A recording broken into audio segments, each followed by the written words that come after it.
जय हिंद प्यारे साथियों, कैसे हैं आप सभी। उम्मीद है कि आप सभी स्वस्थ और तंदुरुस्त होंगे और पूरी ईमानदारी से अपनी तैयारी कर रहे होंगे। मैं नेहा स्वागत करती हूँ आप सभी का आपके अपने परिवार लक्ष्यवर्धी में। साथियों, आज हमारी हिंदी की 23 क्लास है और हमारा जो टॉपिक चल रहा है क्रिया। 22वीं क्लास में भी हम लोगों ने क्रिया पढ़ा था, लेकिन अभी हमारा जो क्रिया का टॉपिक है पूरा नहीं हुआ था। हम लोगों ने पिछली क्लास में पढ़ लिया था कि क्रिया आपका विकारी शब्द होता है। क्रिया की क्या परिभाषा होती है कि जिन शब्दों से कार्य का होना पाया जाता है उन्हें क्रिया कहा जाता है। क्रिया दो प्रकार की होती है, आपकी सकर्मक क्रिया और अकर्मक क्रिया। और क्रिया का यदि वर्गीकरण पूछा जाए तो दो भागों में किया गया है आपका, एक रचना के आधार पर और दूसरा आपका प्रयोग के आधार पर। रचना के आधार पर क्रिया को कितने भागों में बांटा गया था? दो भागों में बांटा गया था, अकर्मक क्रिया और सकर्मक क्रिया। अकर्मक क्रिया और सकर्मक क्रिया को हम लोगों ने पिछली क्लास में पढ़ लिया था। तो आज जो हम लोग पढ़ेंगे प्रयोग के आधार पर क्रिया के कितने भेद होते हैं, वहां से हम लोग शुरू करेंगे।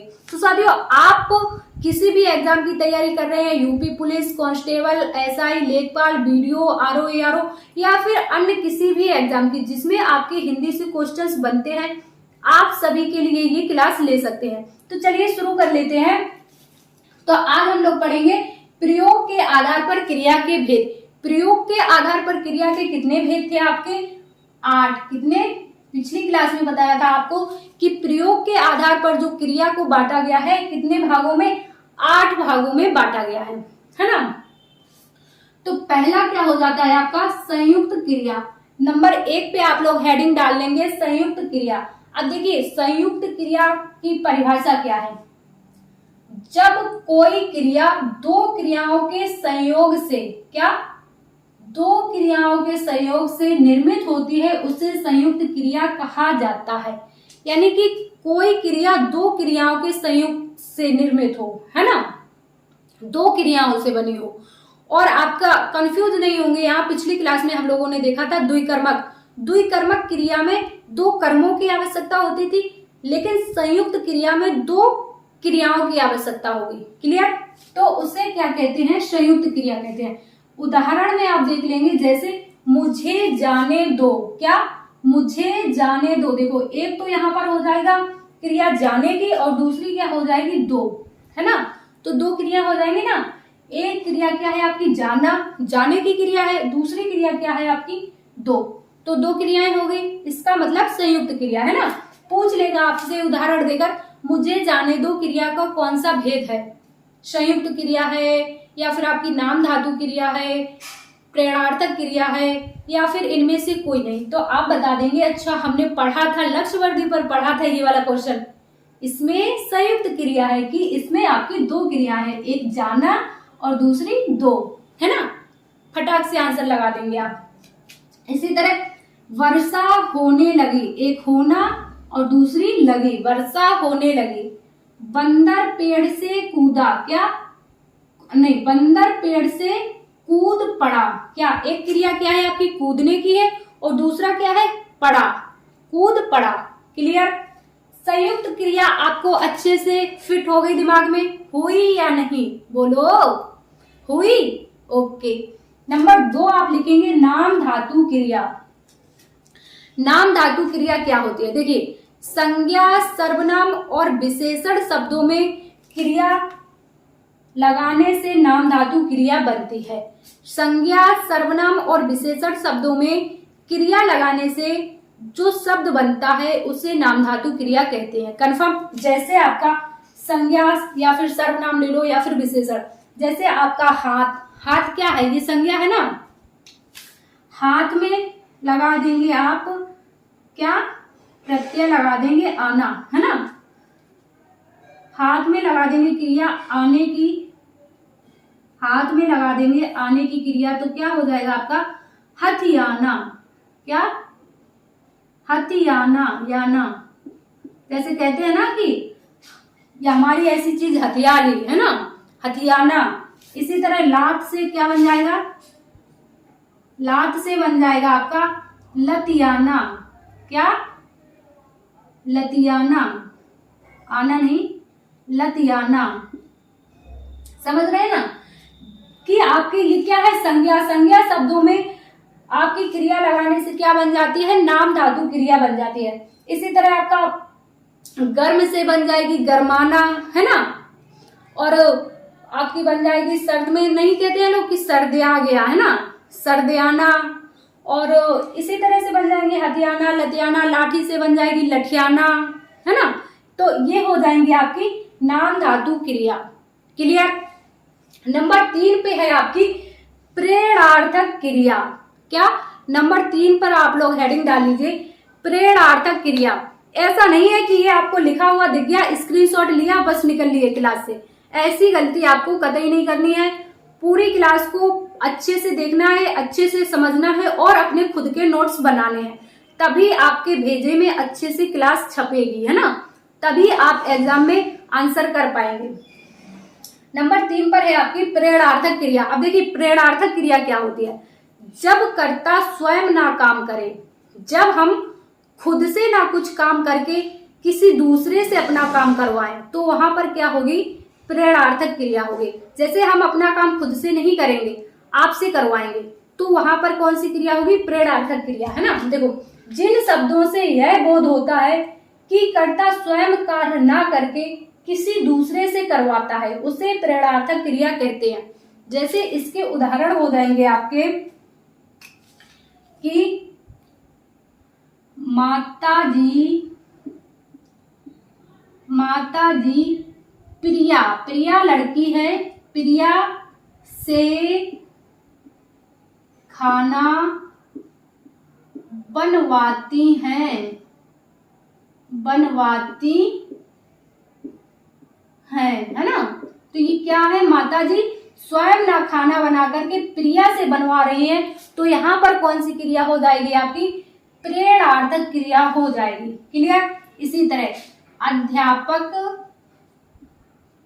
अध्यापक बच्चों से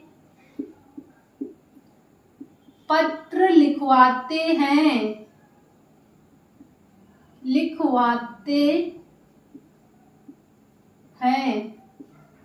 है ना। मालिक, एक उदाहरण और लिख लेंगे, माली से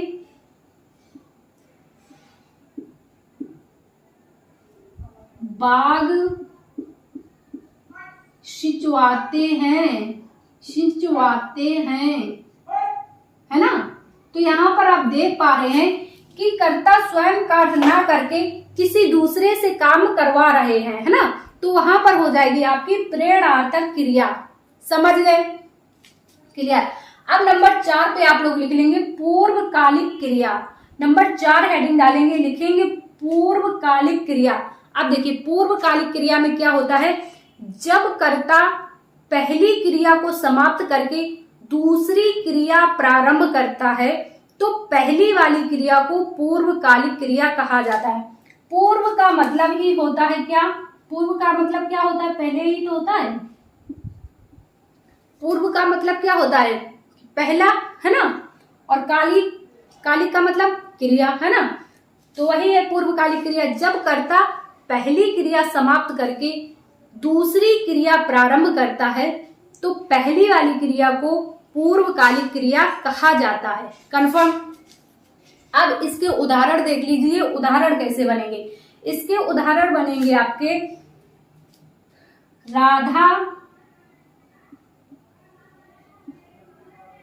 राधा सोकर खाना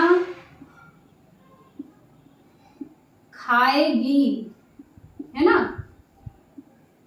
तो क्या है, पहले ये क्रिया हो गई कि सोने की, उसकी राधा सोकर, यानी कि सोकर जब जागेगी तब दूसरी क्रिया करेगी खाना खाने की, है ना।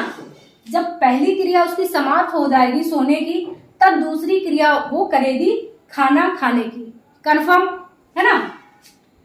दूसरा आप लिख लेंगे इसका उदाहरण, पंकज नहाकर ऑफिस जाएगा, है ना। पहले वो नहाएगा फिर ऑफिस जाएगा। हो रही है ना दो दो क्रिया, नहाकर ऑफिस जाएगा, समझे। यानी कि जहां पर आपकी पहली क्रिया खत्म हो फिर उसके बाद दूसरी क्रिया की जाए तो वहां पर होगी आपकी पूर्वकालिक क्रिया। इसी तरह हो जाएगा आपका माता जी आकर चली गई या फिर रिश्तेदार आकर चले गए। पहली क्रिया क्या है, उनका आना, और दूसरी क्रिया क्या है, उनका जाना। समझ गए। तो ये चारों क्रियाएं आप समझ गए, इसको आप नोट कर लीजिए। इसके बाद आपकी 4 क्रिया और बचती है ना। तो प्रयोग के आधार पर कितनी क्रिया है आपकी, क्रिया के भेद 8 भेद है। 4 को आप नोट कीजिए, फिर हम लोग 4 आगे बढ़ते हैं। तो नंबर 5 पर है आपकी सहायक क्रिया। क्या, सहायक क्रिया। अब देखिए सहायक क्रिया क्या होती है। सहायक क्रिया तो आपको जैसे कि उसके नाम से ही पता चल रहा है, सहायक क्रिया। सहायक क्रिया मूल क्रिया के साथ जुड़कर उसका अर्थ पूर्ण और स्पष्ट करती है। क्या, सहायक क्रिया मुख्य क्रिया के साथ प्रयुक्त होकर अर्थ को पूर्ण व स्पष्ट करती है। जैसे आपका लिखा है राधा जा रही है, इसमें क्या है आपकी सहायक क्रिया, क्या है, रही है। ये है आपकी सहायक क्रिया। क्या, रही है जो है आपका, ये क्या हो जाएगी, सहायक क्रिया। जैसे अब यहाँ पर लिखा होता, मान लीजिए राधा जा, क्रिया क्या है आपकी, जाने की। जैसे आपकी जाने की क्रिया है, लिख दिया आपका राधा जा, है ना, इतना। और रही है ना होता तो क्या आपका अर्थ स्पष्ट हो पाता कि राधा जा, क्या जा, है ना, कुछ समझ में आता अगर आपका रही है ना लिखा होता तो। यानी कि जो आपकी सहायक क्रिया होती है वो आपके वाक्य के अर्थ को पूर्ण करती है और स्पष्ट करती है, समझे। दूसरा इसी का उदाहरण हो जाएगा कि राधा जा रही है, मोहन आ रहा है ना, मोहन आ, मान लीजिए इतना लिखा है। अब इसके साथ अगर सहायक क्रिया ना जोड़ी जाए तो क्या इसके अर्थ को पूरा समझ सकते हैं, क्या इसके अर्थ को आप पूरा समझ पाएंगे। मोहन आ, क्या कहना चाह रहा है कोई इंसान, है ना, नहीं ना। तो इसके साथ जब सहायक क्रिया लगेगी रहा है तो इसका अर्थ क्या है, पूर्ण भी हो गया और स्पष्ट भी हो गया कि मोहन आ रहा है। समझ गए, सहायक क्रिया अच्छे से समझ गए। इसके बाद नंबर 6 पे है आपकी कृदंत क्रिया। देखिए अब कृदंत क्रिया क्या होती है, जब मूल धातु ना प्रत्यय को छोड़कर कोई अन्य प्रत्यय का प्रयोग हो। जब मूल धातु में ना प्रत्यय को छोड़कर कोई अन्य प्रत्यय का प्रयोग हो तो कृदंत क्रिया कहलाती है।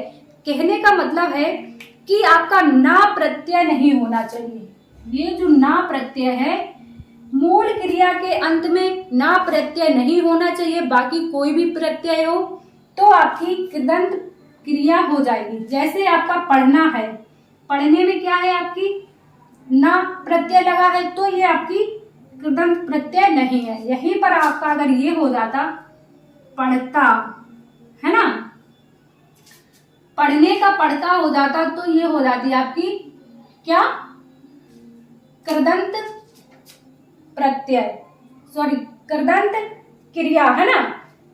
पढ़ता या फिर आपका पढ़कर, है ना, लिखता, पढ़ता, लिखता, लिखकर, तो ये सारे शब्द क्या हो जाएंगे आपके कृदंत क्रिया। समझ गए, कृदंत क्रिया क्लियर हुआ, ठीक। इसके बाद नंबर 7 है आपका सामान्य क्रिया। अब सामान्य क्रिया क्या होती है, जब क्रिया को पूरा होने के लिए केवल एक पद की आवश्यकता हो। क्रिया को पूरा होने के लिए केवल एक पद की आवश्यकता हो तो सामान्य क्रिया होती है। जैसे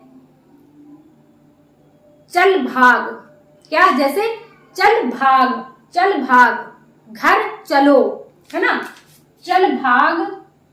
दूसरा क्या हो जाएगा आपका घर चलो, एक ही पद की आवश्यकता है, 2 शब्द बोले वाक्य पूरा, घर चलो, है ना। चल निकल, चल निकल पूछ लेगा आपसे, दे देगा चल निकल, में कौन सी क्रिया है? तो आप बता देंगे भाई इसमें सामान्य क्रिया है, कंफर्म। इसके बाद है आपका सजातीय क्रिया। सजातीय क्रिया का क्या अर्थ होता है? देखिए, जब एक क्रिया शब्द दो रूपों में लिखा हो तो उसे सजातीय क्रिया कहते हैं। जब एक क्रिया शब्द दो रूपों में लिखा हो, जैसे आपका वह बहुत अच्छी पढ़ाई पढ़ रहा है। क्या पढ़ाई पढ़ रहा है? क्रिया क्या है आपकी? पढ़ना है ना, पढ़ाई पढ़। क्रिया आपकी दो शब्दों में है ना, पढ़ाई और पढ़।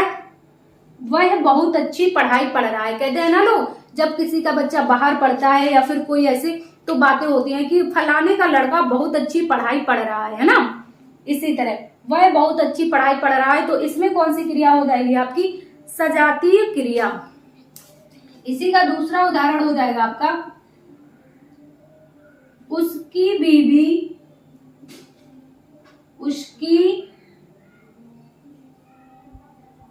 बीवी बहुत लड़ाइयां, है ना, लड़ाइयां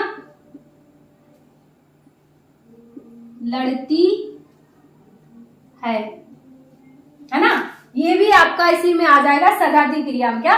लड़ाइयां लड़ती है, उसकी बीवी बहुत लड़ाइयां लड़ती है। क्लियर? तो साथियों, प्रयोग के आधार पर क्रिया के कितने भेद होते हैं? 8 भेद होते हैं। 8 आपने अच्छे से पढ़ लिए। इनको आप अपनी कॉपी में नोट कर लेंगे और अपना पूरा जितने भी हिंदी के चैप्टर हो चुके हैं अभी तक, सभी के आप अपने हाथों से नोट्स बनाइए और उनको अच्छे से रखिएगा। जब आपका एग्जाम का टाइम आएगा तब आपको सिर्फ रिवीजन करना रहेगा। फटाफट से रिवीजन करेंगे और एग्जाम में रैंक लाने के लिए तैयार हो जाएंगे। तो साथियों, उम्मीद है आपको क्रिया का चैप्टर अच्छे से समझ में आ गया होगा, है ना। आज जो है आपका क्रिया का चैप्टर खत्म हो जाता है। और आपको ये क्लास कैसी लगी, क्रिया आपको कितना समझ में आया, आप कमेंट्स में जरूर बताइएगा। साथियों, यदि आप चैनल पर नए हैं तो चैनल को सब्सक्राइब कर लीजिएगा। मिलते हैं आप सभी से अगली किसी क्लास में। क्लास अगर पसंद आई हो तो क्लास को ज्यादा से ज्यादा लाइक कीजिएगा, शेयर कीजिएगा। जय हिंद साथियों।